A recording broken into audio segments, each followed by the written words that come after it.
ओम शांति। भगवान हमारी बात कब सुनेंगे, कब मानेंगे कि हम एक बार कहें और वो हमारी बात मान ले। तो मेडिटेशन माना ही परमात्मा से स्नेह भरी बातें। आप सोचेंगे कि हम प्रार्थना तो करते हैं, वो भी एक प्रकार की बात ही हुई ना। लेकिन वास्तव में अगर देखा जाए, मेडिटेशन में और प्रार्थना में अंतर है। और वो अंतर क्या है कि प्रार्थना माना हम भगवान के सामने हाथ जोड़कर फिर हम जो बोलना चाहें वो बोल देते हैं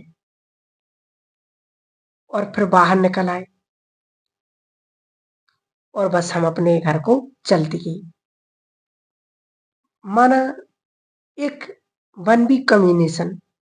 लेकिन मेडिटेशन माना उससे कनेक्शन जोड़ना।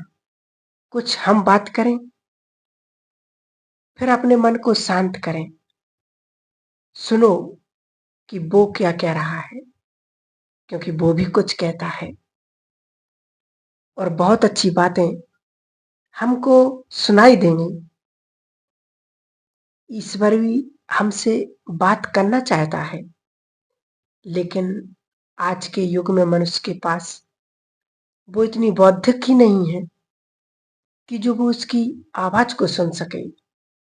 इसीलिए कहा जाता है कि साइलेंस बहुत बड़ी शक्ति है, कि जब हम अपने मन को शांत कर लेते हैं तो ईश्वर के सामने एक बहुत सुंदर संवाद होता है।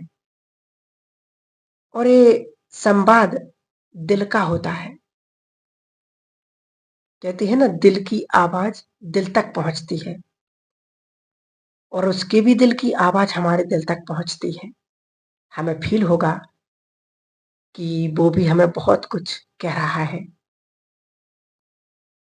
प्रार्थना में क्या होता है कि एक बना बनाया किसी और के दिल की बातें जो उन्होंने बनाई वही हम रिपीट करते रहते हैं। लेकिन जरूरी नहीं है कि वो हमारे दिल की बात है। और इसीलिए शब्द अच्छे थे, उसको हमने रट लिए और बोल देते हैं।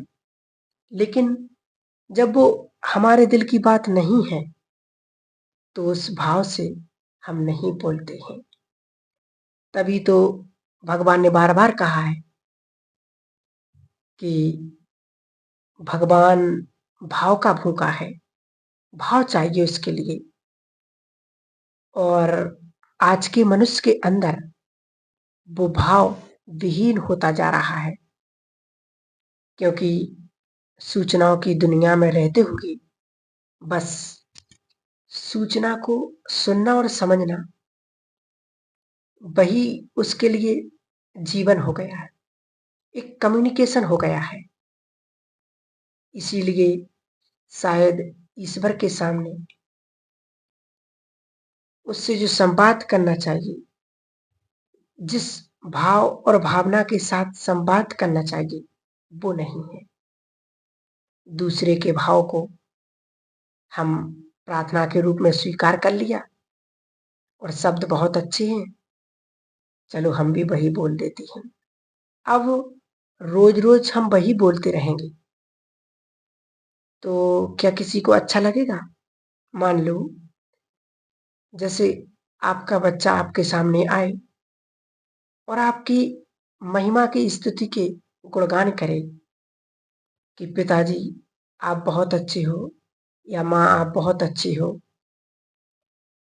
आप इतने बुद्धिमान हो। तो पुत्र पिता से कहे कि पिताजी आप तो बहुत बुद्धिमान हो, बहुत अच्छे हो, आप समझदार हो, आप हर काम बड़ा सोच समझ करके करते हो। और मैं आपका बच्चा, मेरे में तो बुद्धि नहीं है, ना वो समझ है, ना वो होशियारी है, मैं तो एक नालायक जैसा हूँ, निकम्मा हूँ। क्या ये बात आपको सुनकर के खुशी होगी?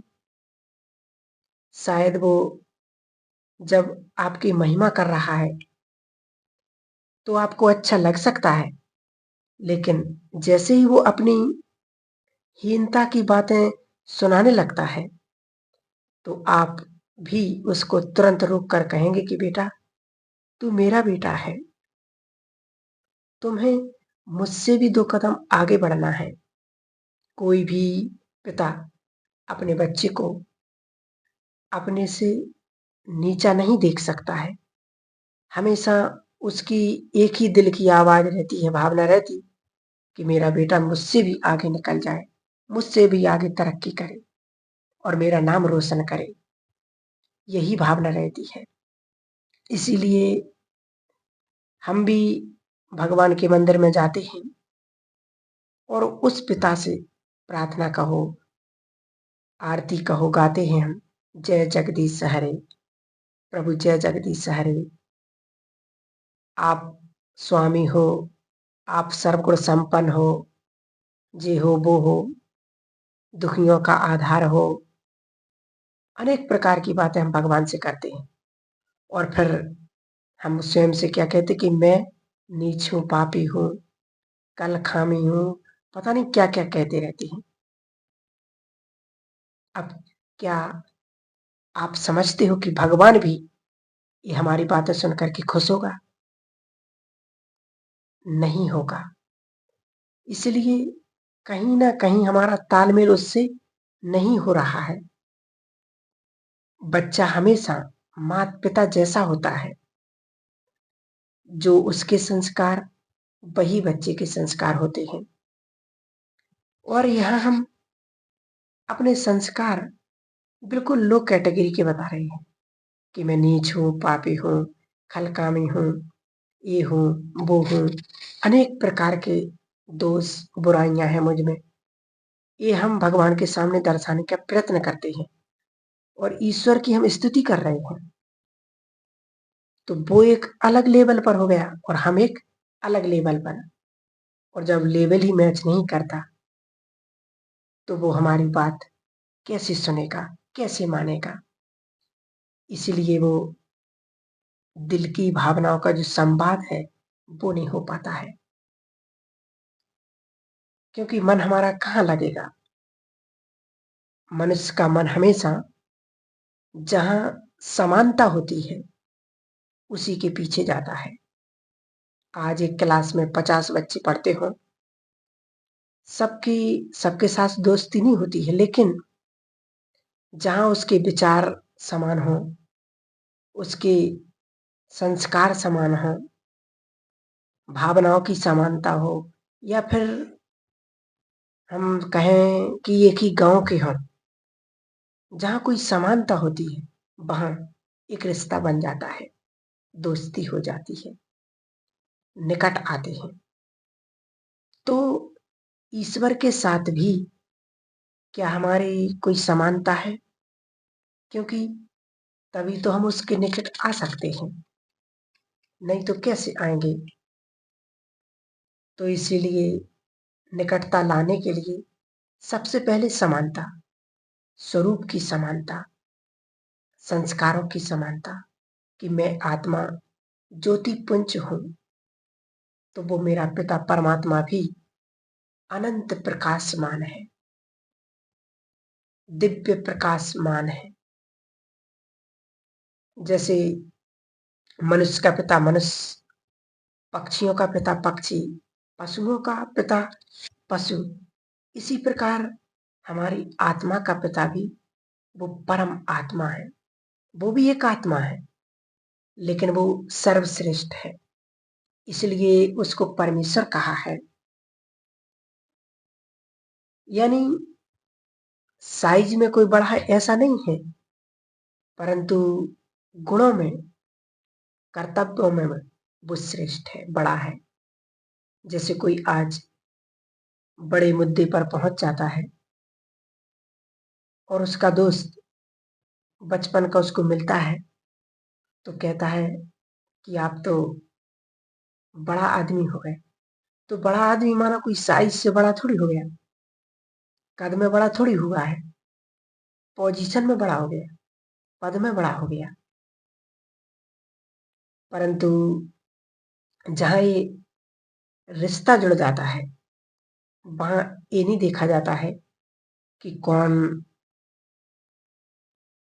कितना बड़ा पद है।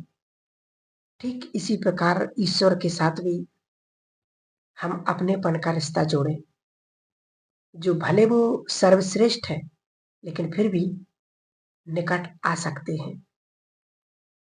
दूसरी क्वालिटी समानता है नेचर की। मेरा पिता प्रेम का सागर है, तो मेरी भी क्वालिटी प्रेम स्वरूप हो।